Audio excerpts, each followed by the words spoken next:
رہا ہوں اس سے بہتر اور نہیں ہو سکتا تھا.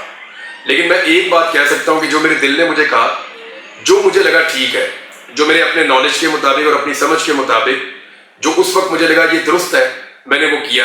اور جو میں نے کیا مجھے اس میں سے کچھ چیزوں پہ, یعنی جس چیز پہ یہ پچھتاوا ہوتا ہے, میں جا کے اوپنلی معافی مانگتا ہوں لوگوں سے. میں کہتا ہوں ٹھیک ہے یہ میرے سے غلط ہوا تھا, یہ مجھے نہیں کرنا چاہیے تھا. لیکن زیادہ تر چیزوں پہ مجھے خوشی ہے. جیسی زندگی میں نے گزاری, جیسی جرنلزم میں نے کی, میں ریکمینڈ تو نہیں کرتا لیکن مجھے بہت مزہ آیا. جب آپ کالج میں تھے تو کس پارٹی کے ساتھ تھے؟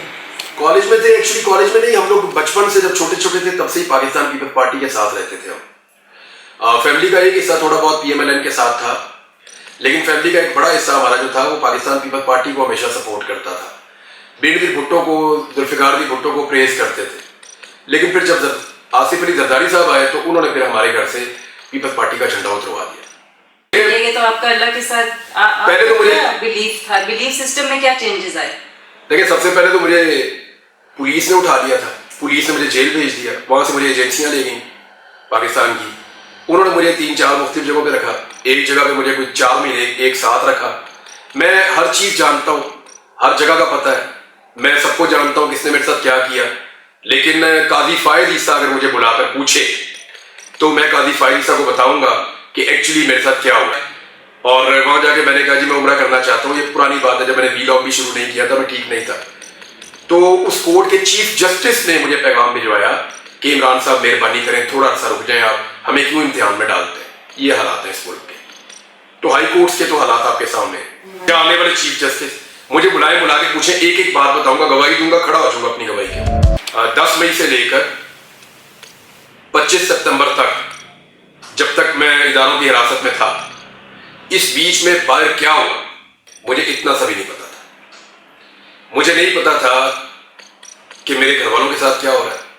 مجھے نہیں پتا تھا کہ میرے بارے میں میرے گھر والے کیا جانتے ہیں. ہاں ایک آدمی نے کہا تھا مجھے وہاں پہ کہ تیرے گھر والوں نے تیری نماز جنازہ پڑھ لی اور ان کے مطابق تو مر چکا ہے, اب تو زندہ نہیں ہے. تو اس سے مجھے تکلیف پڑی ہوئی, لیکن پھر مجھے یہ بھی لگا کہ چلو ان کی تو جان چھوٹ گئی, کم سے کم وہ لوگ ایزی ہو گئے. مجھے ایسا لگا کہ میرے گھر والوں کے دماغ میں یہ تو آ گیا کہ اب وہ واپس نہیں آئے گا اور وہ مر گیا ہے. تو میں نے کہا انہیں کوئی لاش دی ہے آپ لوگوں نے, کیسے؟ تو اس نے کہا بس تیرا نماز جنازہ ہو گیا ہے, تو یہ سمجھ. مجھے اس آدمی نے یہ کہا. تو یہ چیزیں وہاں ایسے تھی کہ میں, آپ یہ سمجھیں کہ ابھی مجھے تھوڑے دن پہلے میرے ایک دوست نے بتایا کہ یاسمین راشد بیچ میں کہیں پہ رہا ہو کے واپس گرفتار ہوئی تھی. یعنی مجھے یہ بھی نہیں پتا تھا کہ وہ رہا ہوئی تھی اور دوبارہ گرفتار ہوئی تھی. یعنی ان 4.5 مہینوں میں جو کچھ بھی ہوتا رہا پاکستان میں یا دنیا میں, مجھے اس کے بارے میں اتنا سا بھی نہیں پتا. یہ تو پتا تھا کہ آپ کے اندر کیا ہو رہا ہے. میں وہاں پہ موجود تھا اور میرے پاس کوئی آپشن ہی نہیں تھا. میں سارا دن, مجھے یہ یاد ہو گیا تھا کہ یہاں پہ زمین کے اندر یعنی کیڑا اندر آ جاتا تھا تو میں اس کے ساتھ سارا دن کھیلتے کھیلتے گزار دیتا تھا کہ میں آج اکیلا نہیں ہوں. یعنی اکیلا پن اتنی بری چیز ہوتی ہے, اتنی بری چیز ہوتی ہے. آپ کے پاس دوسرا آپشن کوئی نہیں ہوتا, بس اللہ ہوتا ہے اور آپ ہوتے ہیں. اللہ رب العزت سے آپ بات کر سکتے ہیں, اب اسی کی بات آپ سننے کی کوشش کرتے ہیں, پہچاننے کی کوشش کرتے ہیں. وہ ایک ایکسپیرینس ہے, وہ ایک الگ قسم کا ہے. یعنی میں اگر کوئی ایک چیز اس میں مس کرتا ہوں ان دنوں کی, تو وہ ایک خاص ٹائم تھا جس کو میں ایکسپلین نہیں کر سکتا, وہ ایکسپلینیبل ہے ہی نہیں. وہ ایک خاص قسم کا تعلق اور ایک خاص قسم کا ٹائم تھا میرا, اور مجھے وہ سمجھ نہیں آتی. یعنی میں نماز پڑھنے کے بعد چپ کر کے ایک کونے میں بیٹھ کے آنکھیں بند کرتا تھا, اور وہ جو میرا فوکس تھا وہ مجھے واپس کبھی شاید ملے گا بھی. دیکھیں جو میں پہلے تھا, چاہے میں میری اپیرنس ہو, میری چاہے اپیرنس کی بات ہو, چاہے میں جیسا دکھتا تھا اس کی بات ہے, چاہے میں جیسا اندر سے تھا اس کی بات ہے, میرے اندر زیادہ نیچر تو میری چینج نہیں ہو سکتی کسی آدمی کی. میں ویسے ہی ہوں. سوچ بھی میری کوئی اتنی نہیں بدلی. ہاں میں نے کچھ چیزیں سیکھی ہیں اور بہت اچھی چیزیں سیکھی ہیں اس سارے ٹائم میں. میرا اللہ کے ساتھ ایک اعتقاد, اس پہ بھروسے میں میرا بڑا اضافہ ہوا. یعنی میں ایک وقت آیا مجھے ایسا لگتا تھا کہ, اور میں نے یہ کہا بھی, میں نے کہا جس دن میرا اللہ چاہے گا نا میں تمہارے بیچ میں سے گزر کے چلا جاؤں گا اور تم کچھ نہیں کر سکو گے. وقت آیا تھا اور میں بہت ٹوٹ بھی جاتا تھا, پریشان بھی ہو جاتا تھا. تو جب آپ اتنے عرصے تک کے لیے بند ہوتے ہیں نا, اور اکیلے بند ہوتے ہیں بالکل چھوٹی سی جگہ پہ, بالکل اکیلے, کوئی آپ کی بات سننے والا بھی نہیں ہوتا ہے, نہ آپ کسی کو سلام کرتے ہیں تو نہ آپ کو کوئی جواب آتا ہے, اور ایک تنہائی ہوتی ہے صرف. تو جب اتنے عرصے تک یہ ہوتا ہے تو اس کا امپیکٹ